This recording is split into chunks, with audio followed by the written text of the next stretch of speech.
नहमदहु व नसल्ली अला रसूलिल करीम अम्मा बाद। इंडिया के एक साहब ने पूछा है कि बकरीद कब है, छुट्टी बुक करानी है।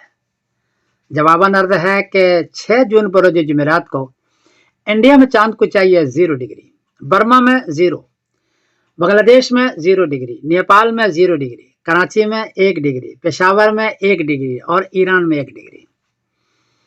इसलिए 6 जून बरोज जुमेरात को चांद नजर नहीं आएगा। 7 जून बरोज जुमा को इंडिया में चांद को चाहिए 12 डिग्री, बर्मा में 11 डिग्री, बांग्लादेश में 12 डिग्री, नेपाल में 12 डिग्री, कराची में 13 डिग्री, पेशावर में 12 डिग्री और ईरान में 13 डिग्री। चूंकि 10 डिग्री से ऊंचा है 2 डिग्री इन सारे खित्तों में, इसलिए 7 जून बरोज जुमा को चांद नजर आएगा।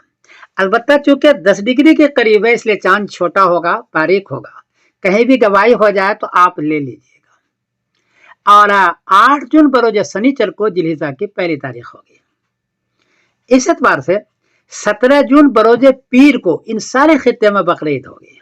सारे खित्ते के अंदर 17 जून बरोज पीर को, इस दिन आप छुट्टी बुक करा लें। बाकी रहा कि सऊदी अरबिया में क्या होगा, यानी हाजी लोग क्या करेंगे, तो हाजी रोज 15 जून बरोज शनिचर को अरफा में जा रहा है। ये 15 जून बरोज शनिचर को और 16 जून बरोज एतवार को इनके यहाँ बकरीद है। पूरे अरब के अंदर ये ऐसा करेंगे। तो ये सूरत हाल है इंडिया, पाकिस्तान, बांग्लादेश के अंदर। इस हिसाब से आप छुट्टी बुक कराएं। मैं समीरुद्दीन कासिम बोल रहा हूँ मानचेस्टर इंग्लैंड से।